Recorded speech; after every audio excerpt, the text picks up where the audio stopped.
Rekod itu mengacu ke arsip dinamis, ya.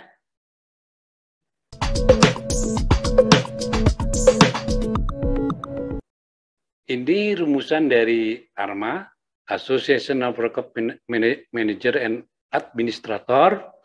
Jadi rekod adalah bukti dari apa yang dilakukan oleh organisasi.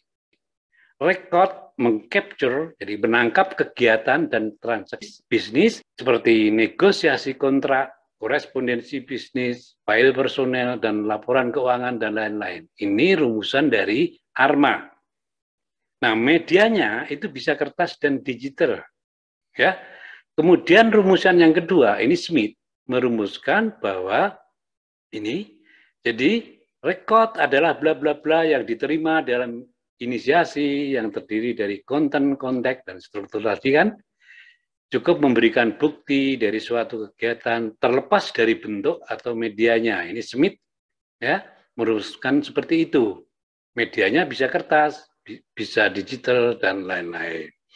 Nah, sementara ini International Standard Organization ISO 15489 itu merumuskan rekod, ya saya menggunakan rekod atau Anda bisa menyebut arsip dinamis, adalah informasi yang dibuat, diterima, dan dipelihara sebagai bukti dan informasi oleh organisasi atau orang sesuai dengan kewajiban hukum atau dalam transaksi bisnis. Ini ISO 2001. ISO 2016 itu berbeda. Jadi rekod ya adalah informasi bla bla bla bla kemudian sebagai aset. Coba nanti dicek di ISO 2016. Jadi ada perbedaan perumusan mengenai rekod oleh ISO ini, ISO 15489 ini.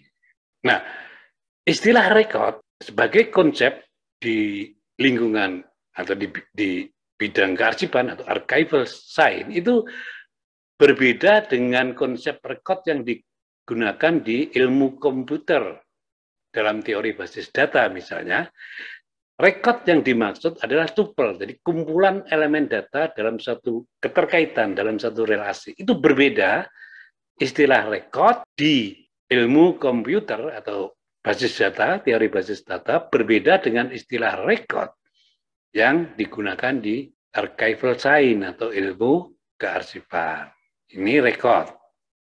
Nah, karakteristik rekod ini menurut Thomason itu pertama, rekod atau arsip dinamis adalah bukti kegiatan dan transaksi. Ya. Kemudian yang kedua, arsip dinamis ini harus bisa mendukung akuntabilitas. Jadi pertanggungjawaban dari organisasi itu sebagai bukti pertanggungjawaban dari organisasi itu. Arsip dinamis atau rekod terkait dengan proses kerja.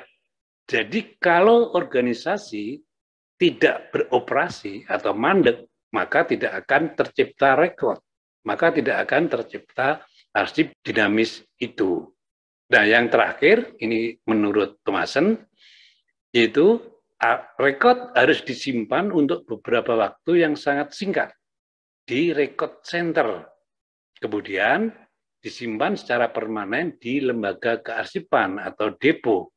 Nah, ini nanti sudah masuk ke penyusutan. Jadi dalam konteks ini arsip dinamis itu disusutkan. Nah, konsep penyusutan itu kan musnah dan pindah dari central file dipindah ke record center yang sebagian musnah.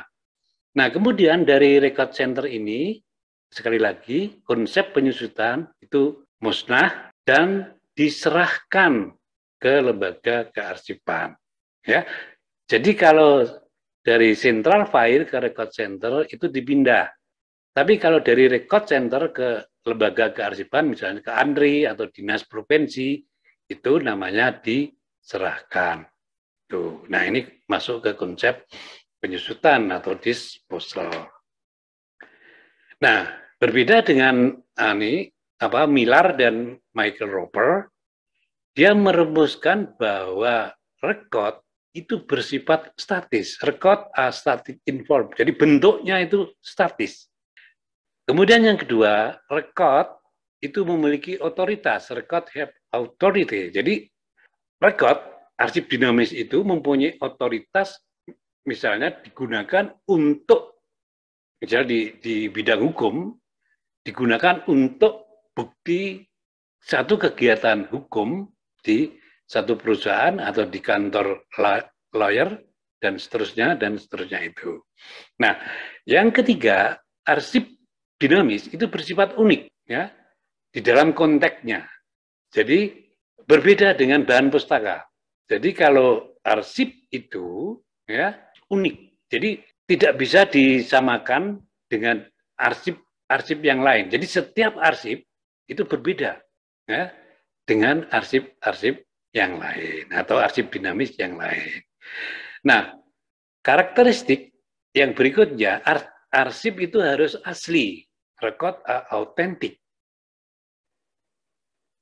Jadi kalau Anda mengatakan arsip, ya, atau misalnya pimpinan perusahaan, tolong diambilkan arsip penjualan, maka yang diambil adalah original record, arsip yang asli atau arsip dinamis yang asli, bukan yang kopian seperti itu. Nah, terkait dengan keaslian ini adalah arsip otentik. Jadi kalau nggak otentik dia bukan arsip, bukan record, bukan arsip dinamis. Nah, yang berikutnya kualitas dari apa yang disebut arsip itu harus mempunyai kualitas. Jadi ada bermacam-macam kualitas, yaitu komprehensif. Jadi arsip harus mempunyai kualitas komprehensif. Yang kedua, akurat. Yang ketiga, memadai. Kemudian yang keempat, complete and meaningful. Jadi lengkap dan bermakna.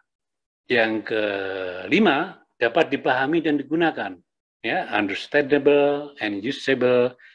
Yang keenam, authentic. Sama seperti rumusan tadi. Ya. Dan yang terakhir, tidak berubah. Jadi tidak berubah itu unaltered, kemudian patuh, compliant. Jadi arsip harus mematuhi persyaratan, peraturan, dan pertanggungjawaban yang berlaku di suatu organisasi. Ya, misalnya seperti persyaratan audit itu kan arsipnya harus A, B, C, D, dan seterusnya. Ini, ya.